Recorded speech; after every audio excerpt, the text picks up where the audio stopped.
orquesta comenzó y viene dura. Ya la gente comienza a llegar. Es un ritmo con sabor a salsa dura, agradable para el paladar. Aquí tengo a todita mi gente, se pone buen ambiente con la hispanidad del barrio. Sabor, tradición y sabrosura, con sabor a salsa dura, agradable al paladar. ¡Mira para allá! Ya la orquesta comenzó y viene dura. Ya la gente comienza a llegar. Es un ritmo con sabor a salsa dura, agradable para el paladar. Ya llegó para quedarse, eso lo dice la gente que me sigue a todas partes. Sabor, tradición y sabrosura, con sabor a salsa dura, agradable al paladar. ¡Ay! ¡Mira para allá! Salsa para el pueblo, salsa.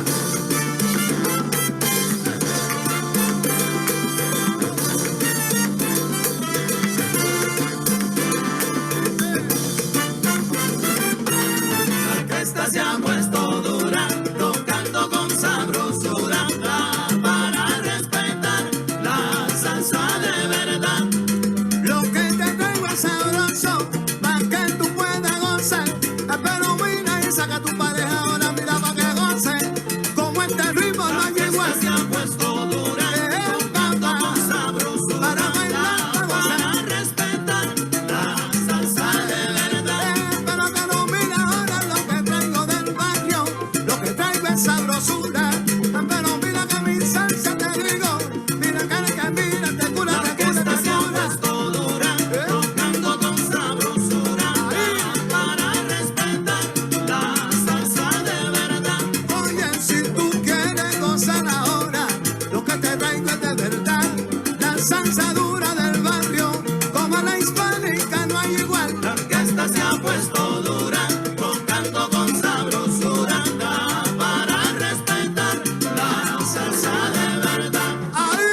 la salsa brava llegó. Wow. ¡Qué clase de swing! DJ, qué sabroso. People are swinging. The I who they are. I was here Fun dancing. watching that. Spanish Harlem Orchestra, la salsa dura, qué sabroso. Gracias, gracias. By Oscar Hernández. Woo. Well, hello everyone. That was fun. That was fun. My goodness, You got me excited here. Yeah, I was looking at you in the corner. You had your little picture in the corner. You had that big smile. I'm going, Melissa's having a good time. I think she's having more fun than me. I was like, oh my gosh, I'm going to leap out of this chair any minute. That's basically a part and parcel of the swing that we bring to the table. So it's always fun for me to witness that. You know, I don't get to see these videos that often because I'm not there watching ourselves, but it's pretty cool. Yes. Oh my gosh, that was awesome. Awesome. I'm so thankful. Hello, everyone, for joining us today. Once again, together to reflect on life. And, you know, what a year we've had. And I am so honored. I am so honored to be in the presence of Oscar Hernández. And just looking forward to this conversation. If you don't know, you're going to know Oscar Hernández is a 4-time Grammy Award winner. I mean, pianist, arranger, composer. I mean, he's played in this world of contemporary Latin music, Latin jazz, salsa. He's played with todo el mundo. Celia, Tito Puente, Oscar de Leon. I mean, Earl Clue, Dave King, de todo, and in musical theater, being the musical director for Paul Simon's The Cape Man, Gloria Estefan, On Your Feet, ¿Quién mató a Héctor Lavoe? I mean, it's a 40-year long journey of music. And there's so much to enjoy. Last weekend here in Los Angeles, Oscar and Alma Libre, his quintet Alma Libre, performed remotely to delight us all, even though we couldn't be there in person with you. Thank you so much for this music that we so need right now. We so need it. Mil gracias. Gracias por estar aquí. Let's have a chat. How are you doing? Well, first of all, I'm doing well, Melissa. Thank you so much for having me and for letting me share a little time with you and all the people who will be viewing this. And it's always great to see you. And it was fun starting off with that video because it's been a while since I had seen it, but It's part and parcel, I'll say, the swing that we bring to the table with Spanish Harlem Orchestra, something which is I'm really proud of. We've created an 18-year now legacy with that band, traveling all over the world, representing the best of our culture through what we do, which is music. So I'm blessed, and also having, like you mentioned, a great career playing with so many incredible people that I've been blessed to perform with and record with. And the good thing is a lot of it is documented, so through recordings. Yes. So it doesn't get better for me. Pues gracias por la invitación y aquí a tu orden, a las órdenes cuando sea. Thank you. Mil gracias. Well, I have a quick story. So Brad and I are trying to recover some of the LPs that we treasure and that, you know, we have had to part with, and, you know, and some of my music is back in Panama, in casa de mi mamá, you know, and so he recently surprised me with an LP that I love, and of course, Look at the liner notes. Who's in there? Oscar. Oh, yeah, that's a great recording, and I'm proud to have played in some recordings that were made so many years ago that they represent the essence of what that music is, on Yes. many levels. So just awesome to see that. And I haven't heard that. I'd have to go back and listen to it. I can't remember that, to be honest with you. Yeah. That was basically like 40 years ago. My goodness. Ahí sale. Así cantaba papá. Oh Yeah. my goodness. It's beautiful music. And the thing, Oscar, the experience uh, of getting to know you, and I'm so thankful that this has happened in my life because the more we talk and the more I become aware of your music life, I feel like most of my memories of being born and raised in Panama, your music is in it. Every time I look at Well, there he is. well, especially it comes to light, the fact that I was Ruben Blades' pianist and musical director for Exactly. 13 years. And we went to Panama a number of times, and Panama has a special place in my heart because, I've gotten. It was one of the first places I got to visit as a young musician, as a young Oh wow. 17-year-old. I Mm-hmm. think I mentioned that to you. But my Mm-hmm. times going there with Ruben Blades were special. And he's such an amazing artist and proud to represent Panama the way he does. He's such a true Panamanian, in every sense of the word. So, and I'm proud to be a little part of that. So it's pretty cool. Absolutely. Absolutely. And we have had our great sancocho time.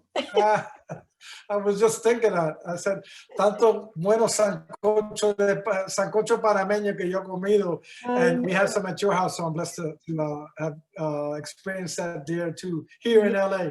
Yes. And these are the things that bring us together.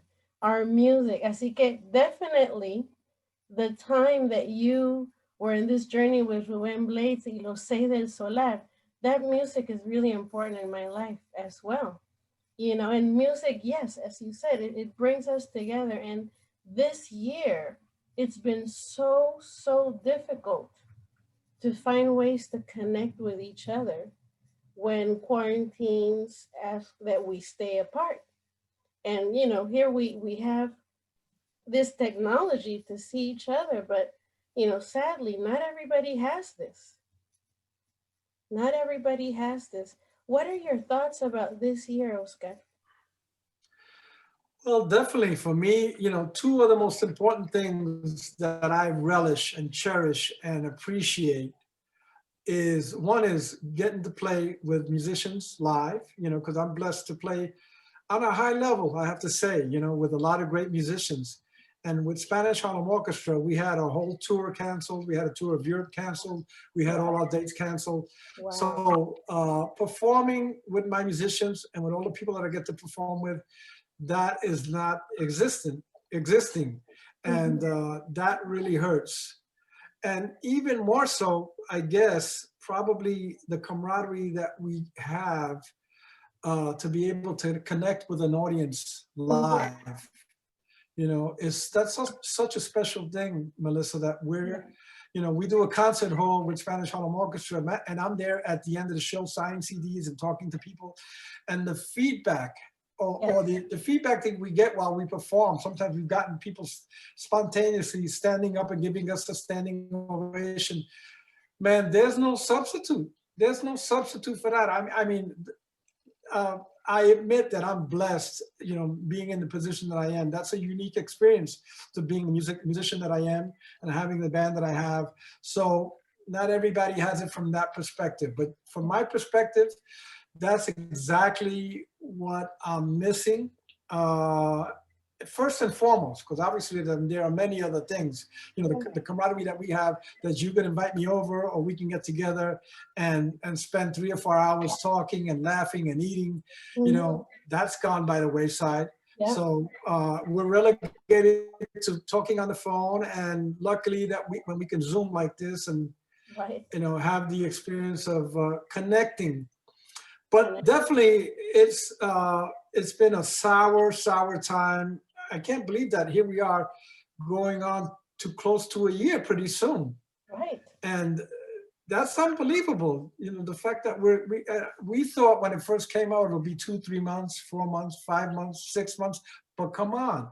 I mean, and now maybe with this new vaccine, maybe we're seeing some light at the end of the tunnel, Right. but we still don't know that for sure yet either, right? Exactly. So it's a tough time. Yeah, and for me, I guess also financially, you know, that my source of income went down the tubes.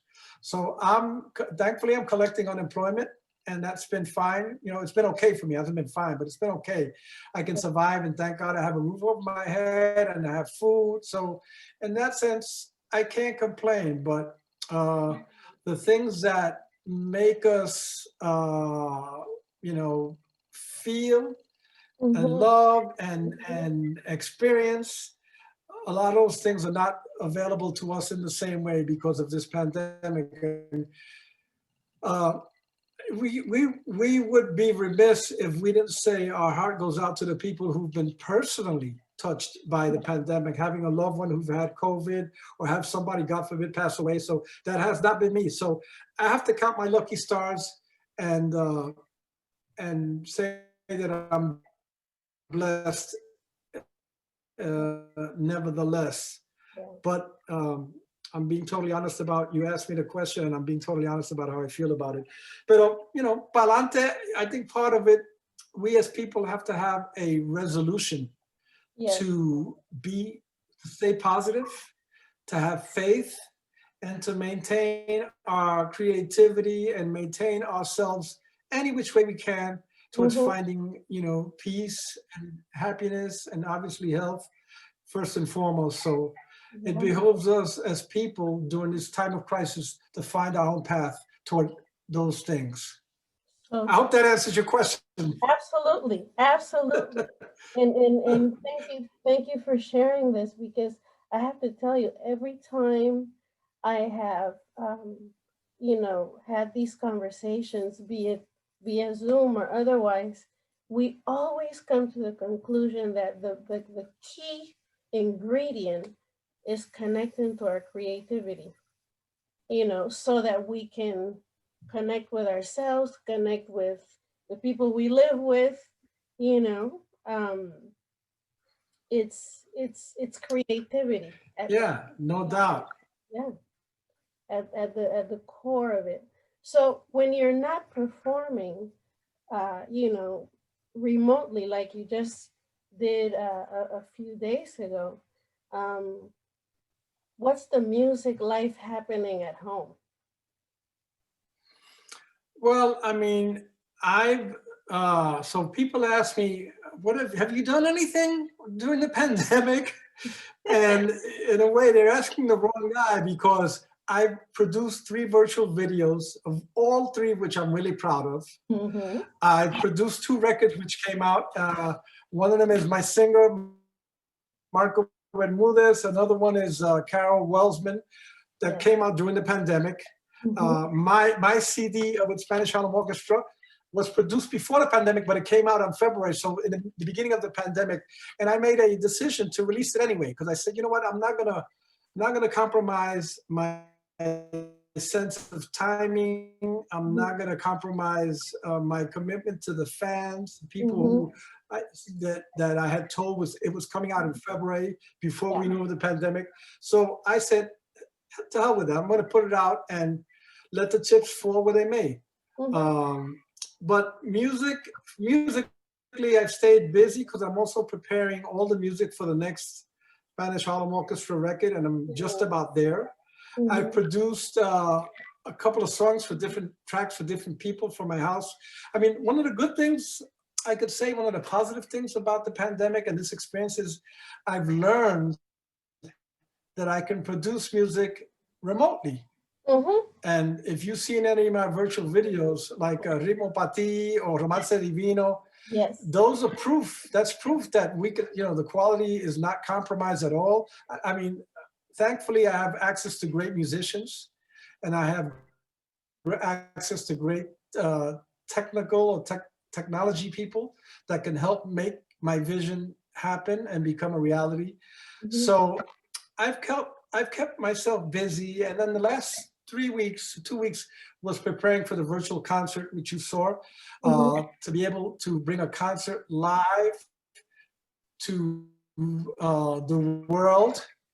And I thank God to Chamber of Music America, who's an organization that provides grants, and they provided me with a grant to be able to do that, to pay the musicians and pay the sound crew and the video crew.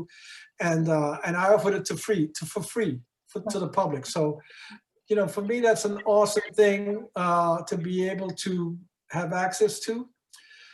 So, but maybe I'm not the norm. So again, estoy súper bendecido. I'm super blessed to be able to have access to the things that I have access Mhm. to, and to keep fighting and pushing and pulling and make them happen, and have great people that I can rely upon to call up, and they say, yeah, of course, absolutely, let's do it. What do you need? How do you want to do it? And so I am not the norm in that sense. And but I think that people have latched on to, like me, and have Mhm. also gotten to, like, wait a minute, we got to do something, because I see other people producing virtual videos as well.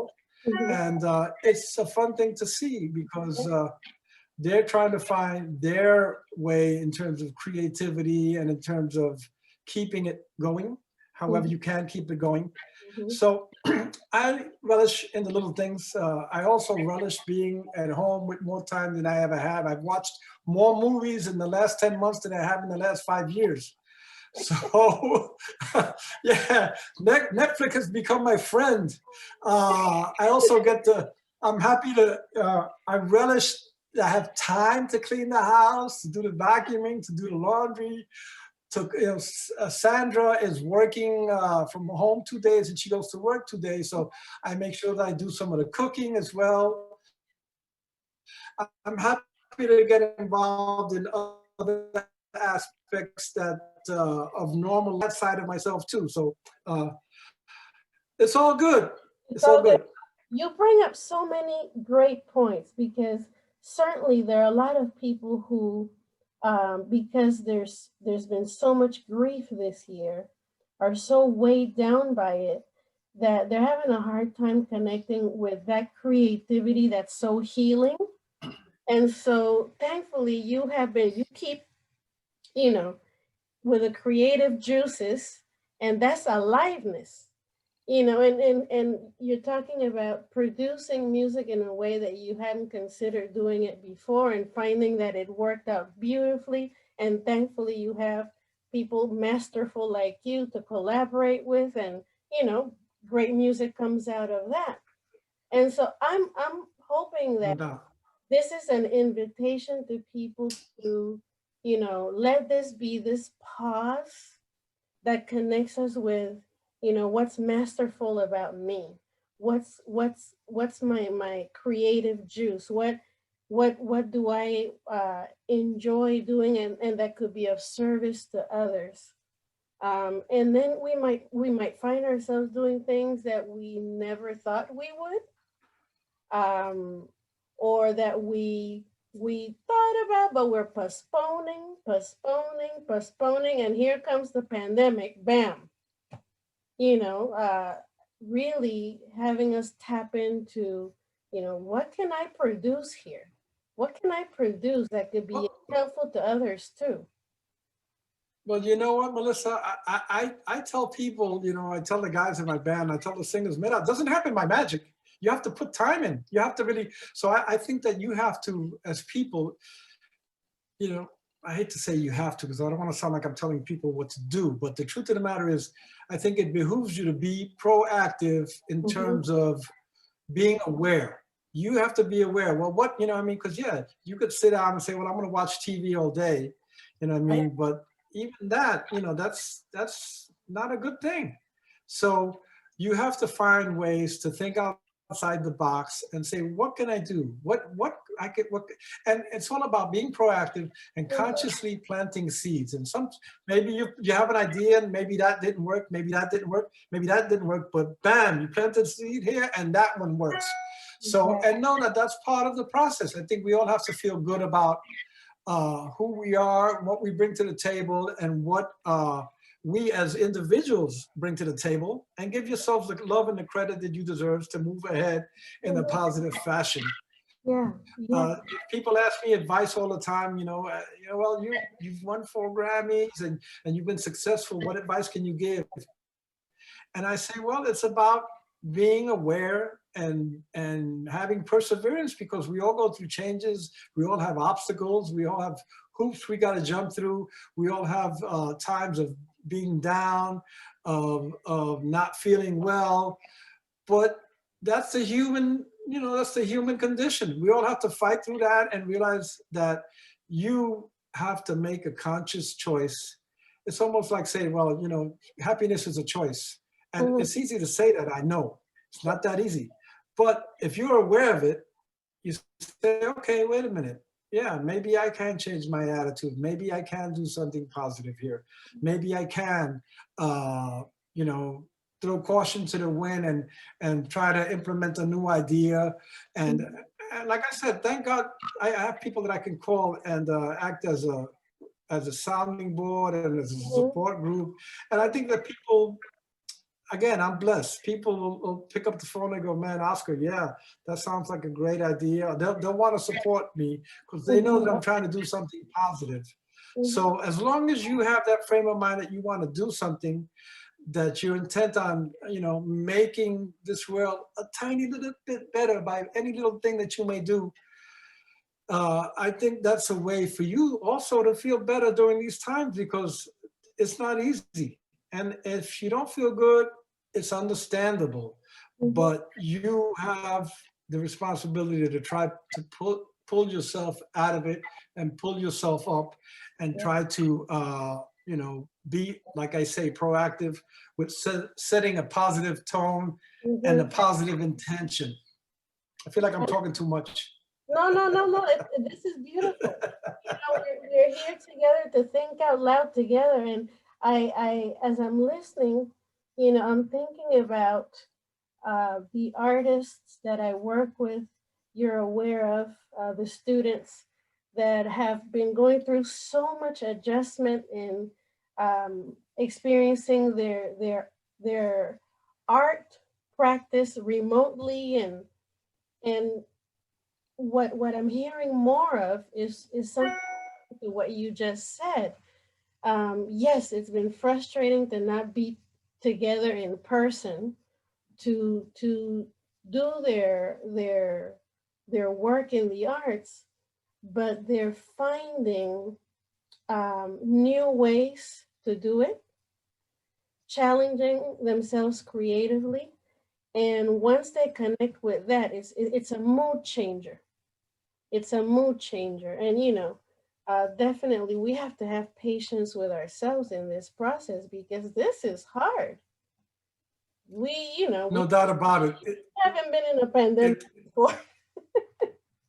You know what? I told the audience in the virtual concert, geez, if you had told me a year ago that we'd be walking around the streets and everybody would have a mask on, I would say, what are you talking about? What, are you crazy?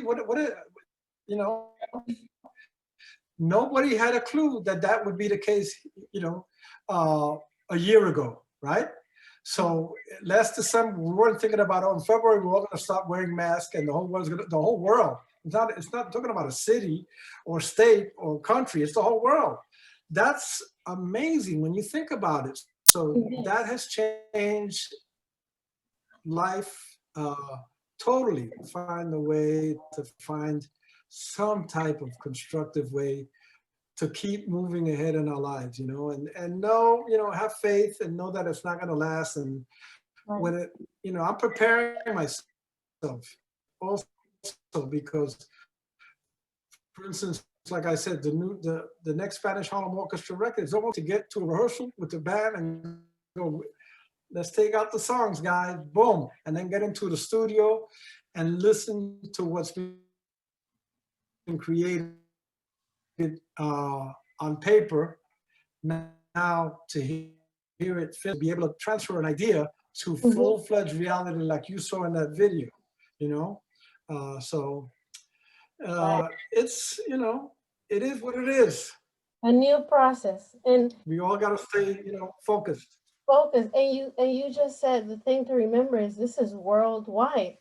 And other than connecting with our creativity and finding ways to bond with each other, uh, either through technology or otherwise, and being patient with ourselves. The other thing that's been going on is that because we're at home, we're witnessing more of the social injustice going on that's been going on for years, but now more visible than ever because we're home to watch it.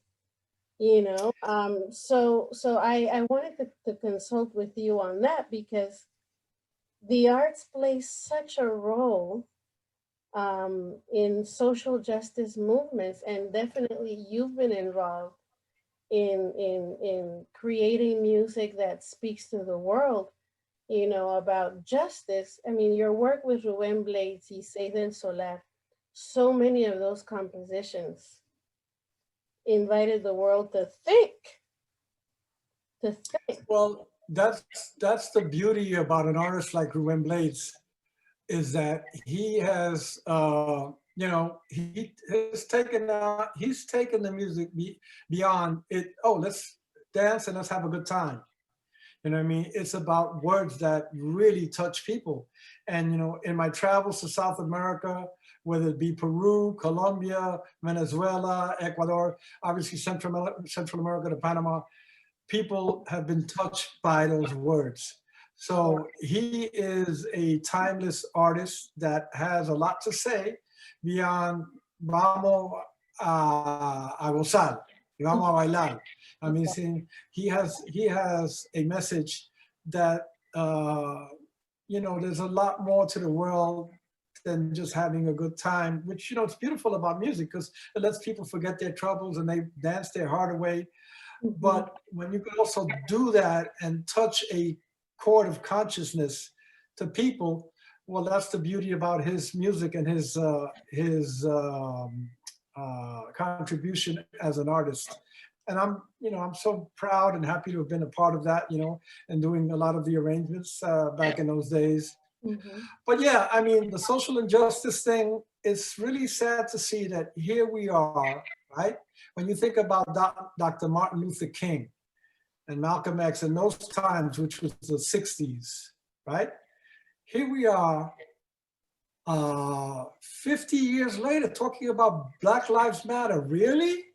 I mean, Jesus, like we have to be putting that out there 50 years later after Martin Luther King and the social injustice that those people had to endure, and I come from New York City, so I mean, it was a liberal time. It was a liberating time in terms of people becoming aware of their social challenges and social status and discrimination.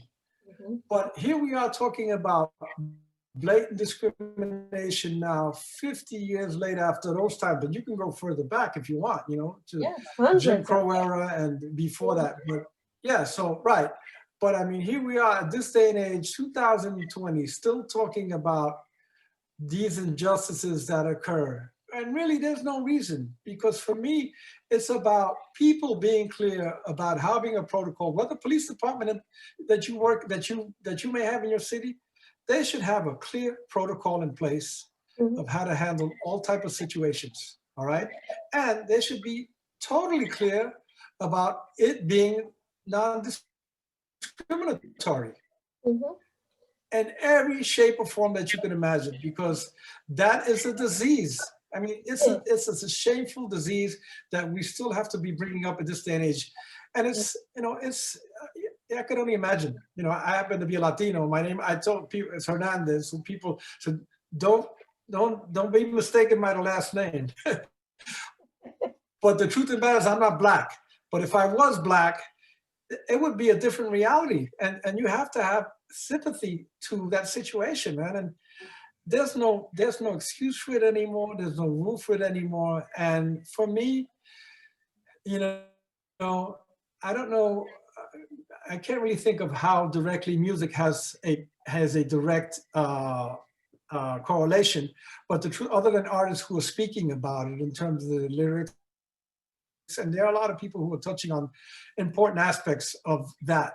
Yeah. But you know, I think that we all have to be clear on that. That's not the way. That's not the way to make a better America. That's not the way to be America, have a better society, a better country.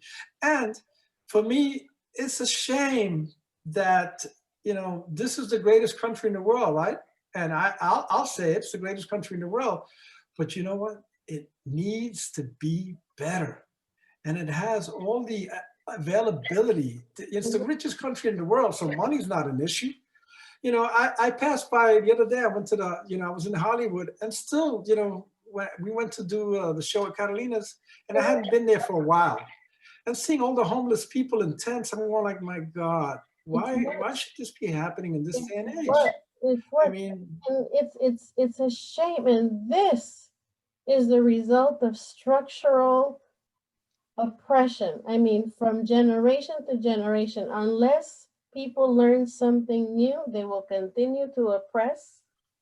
And then, you know, the oppressed, we have so much to heal. It's just a vicious circle. And you know, here it is, this pandemic making this super visible stuff that happens every day.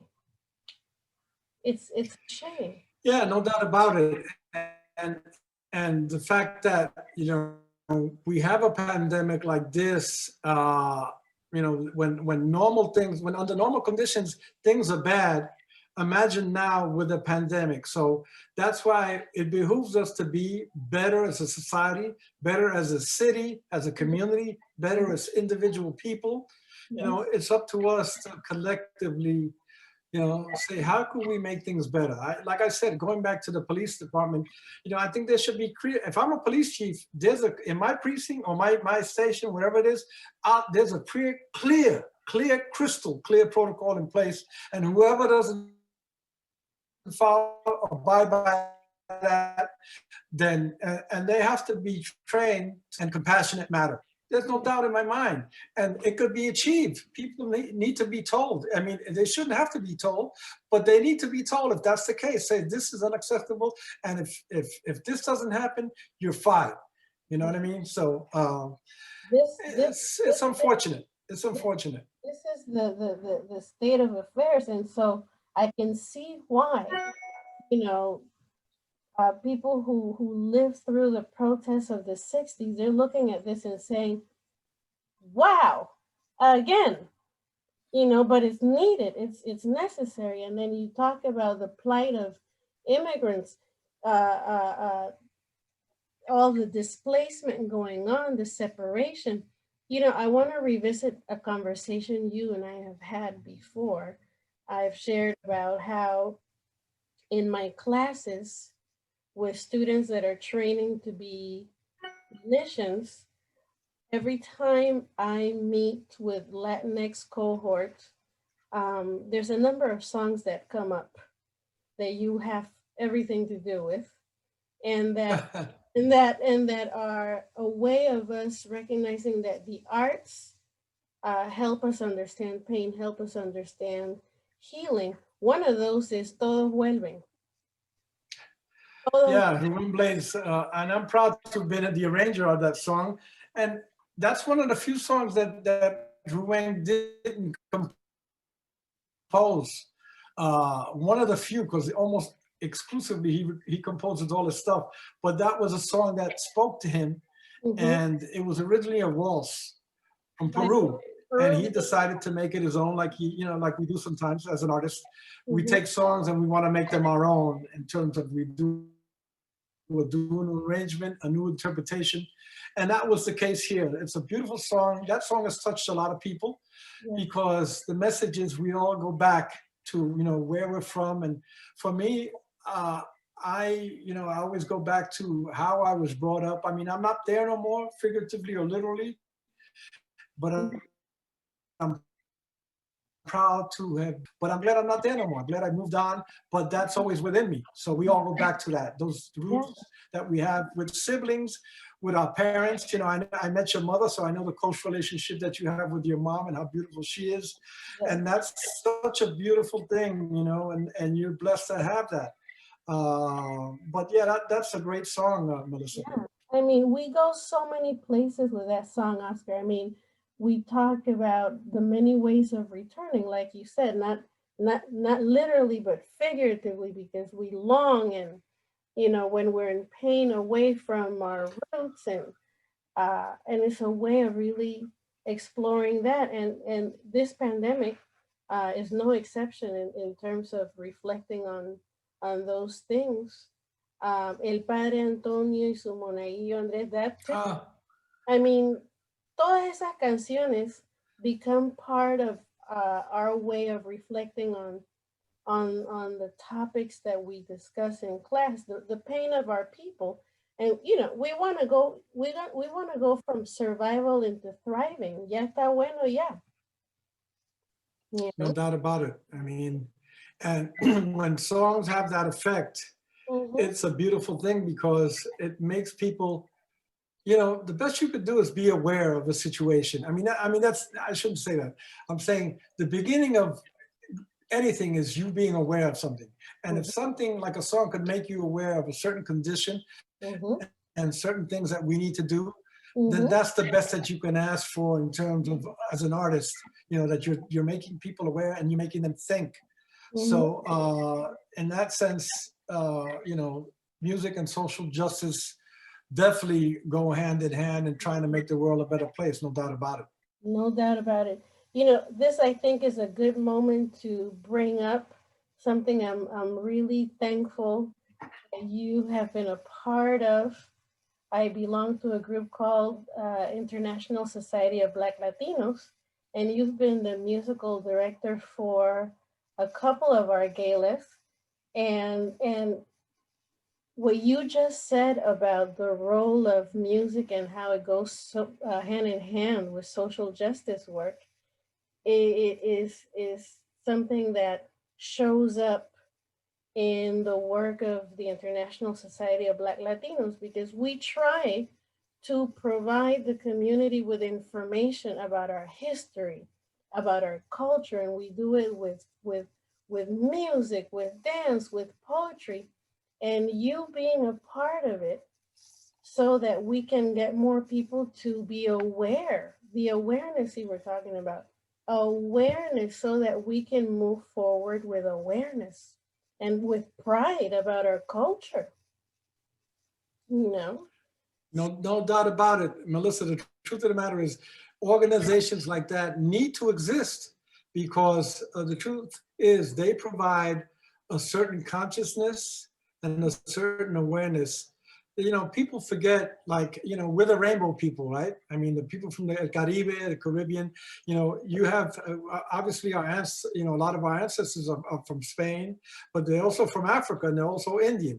So Panama is very clear. You have white, white, white, and black, black, black. Same thing in Puerto Rico, and Everything. same thing in Cuba. But even in our societies, you know, we have to, you know, shamefully admit that there's racism even amongst us. And how could that be? You know, I mean, how could one Puerto Rican be racist against another Puerto Rican or Panamanian against another? And I've seen it. I've seen it in Puerto Rico. I've seen it in Panama. I've seen it in Cubans in Miami. Yeah. And that's shameful. Yeah. And that's the reason I'm there, you know, for the International Society of Black Latinos, because I know how important their mission is. And for me, you know, the beauty of what, you know, Black people have brought to our cultures Yeah. is, forget about it. It's just amazing, you know, in terms of the contributions. So how could you even try to make a sense of any type of discrimination? And I've seen it, even as a young person, when I grew up in New York City, I've seen it. And I've heard people, even sometimes family members, ignorantly say something, and I'm like, really? No. And thank God that as an adult, you realize, wait a minute, that's not where it's at. That's not where it should be. And shame on people who think that way. But don't forget, people are what they learn. Yes.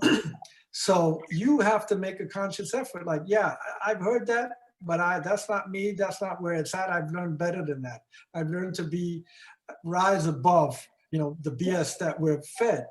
It's the same thing. You have to make a conscious effort. It's like music. I say, thank God for the intelligent, discerning people that go beyond the commercial BS that they're fed to find good music. Right. Because, the world it's endemic for mediocrity and for conditions to exist that shouldn't have to exist, because we should be a better world by now. But, maybe I'm thinking idealistically. And I'll always think that way. I try to set the bar high because I think that's what I want for myself and everybody. Mhm. So, but yeah, thank God for, that organization, and I'm happy to be a part of it and contribute in any way that I can, because it's important that our own people, our own Black people have a sense of pride. Look, what more accomplished people and what more examples of you and Brad, just to use as an example of people that we could, Thank you. we're people that we could put up as on a pedestal and say, these are beautiful, accomplished, super intelligent people that are an example of the best of who we are as human people, as human. So, and that exists. I mean, the one good thing I see now, Melissa, is that as I'm watching TV, I see a lot more people of color, which whether it be TV shows or movies. And I think the more that we see that, and now we're seeing people, and not only I see judges. I think they're making a conscious effort to put Blacks in position of judges, lawyers, and doctors. Why? I mean, why shouldn't that be? That's exactly the way it should be. They need to be seen as the examples, so children could see of themselves. I'll give you just a really interesting story now that we're here. I remember when I was doing the Cape Man in New York in 1996, I think it was 97. Mm-hmm. And the Cape Man was about a Puerto Rican story. And the cast, there were 47 people in the cast, probably about 40 people of the cast were Latino. And the band was almost all Latino, right? So unheard of on Broadway. Wow. So when the play was about to close, when the play was about to close, my older brother was angry. Wow. And he was, I said, he was a lot more angry than me. And I was the one who was losing a job and losing all that money. So I said, why are you so angry? And he got angry, miss. You don't get it. Your nieces and your nephews, when they see that show, they see themselves up on that stage. And then when he said that, I got it immediately. I said, wow, he's right. Because what other show, when you go to Broadway, do you see yourselves up on the stage as a Latino? Almost none. I mean, now, with Hamilton and, right. So, with a few shows, that's hopefully changing. But the stereotypical of what Broadway is, there's no Latinos involved. This was 1997. So you could imagine when he said that, it immediately made sense. He said, wow, he's right. I should be angry. So we need to be represented, and as much as we're seeing that on TV and the movies, it needs to keep happening until the perception changes, and hopefully, I don't know if it will be achieved in my lifetime, but I hope and pray that it would, and I hope and pray that when I leave this world, it's a better place in terms of what we're talking about. Amen. Well, as a friend of mine likes to say, Makisha Lawrence, we're gardening, we're planting seeds. We may not necessarily be the ones to see all of them bloom, but we're planting. And somebody said, sometimes you're planting seeds in a garden that you don't see. I said, wow, that's kind of interesting. Mm-hmm. But yes, exactly. That's a good way to look at it. And that's the way I see myself. I'm trying to plant a seed wherever I can. Mm-hmm. And sometimes nothing happens. And when you least expect it, boom, someone, it hits through the roof, So, and when that happens, I just go, thank you. Mm-hmm. Mm-hmm. And this, I believe, is something that can help us through not only this pandemic, but other life situations that are challenging. to ask ourselves, okay, where do I have some sort of control to create something new and positive?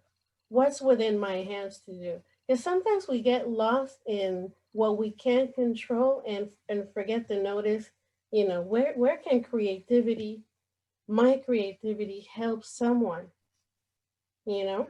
And that's where we're playing. But you know what? Melissa, look, it's sometimes we can't look at it as we have to do something big. It's not that way sometimes. I always think, uh, I remember walking down the street in New York and I see this guy lighting a cigarette. He takes the pack, the last cigarette, he takes the pack and he crumbles it and he throws it on the floor, and there was a trash can 4 feet from him. So it's a matter of one person every person making a little commitment, whether it be just taking a pack of cigarettes instead of throwing it on the floor, find a trash can, put it in your pocket. You're making the world a better place. If not, you're basically creating, I think we all need to create our own karma about, how we do things. And hopefully they're baby steps, they're little things, not everything I do is big, but it eventually leads to something that I could go, wow, I'm really proud of. The record, the virtual concert, I'm really proud of. It was taking baby steps to make that happen, to put it all together. And sometimes it just starts with a conversation. I've just started a conversation. Hey, I'd like for you to maybe produce this record. Really, we have a conversation, we talk about it. And next thing I know, 8 months later, we're sitting there finishing and listening to the finished product. It all started with a conversation and an intention of doing something positive. Intention, and to be clear about our intentions. And like we say, cada granito de arena, every little grain of sand. Amen. ¿Verdad? Yeah, no doubt about it. And that's the way we have to look at it, because some people say, well, I won't make a difference. I don't make a difference. Well, if everybody thought that way, we wouldn't be having a new president coming into office in 32 days or whatever it is. So I think people made a commitment to say, we need to go out and vote. Mm-hmm. And it is what it is. Yeah. And that definitely, that's an example of noticing, well, okay, where do I have access to make a difference? And voting was one. Voting was one. Wow. Well, we had a record turnout. So if all those people didn't make a commitment to vote, we would have had the status quo, right? I think that people said, you know what, I don't care. And the word got out, we need to vote, because that's the only power that we have with regard to that.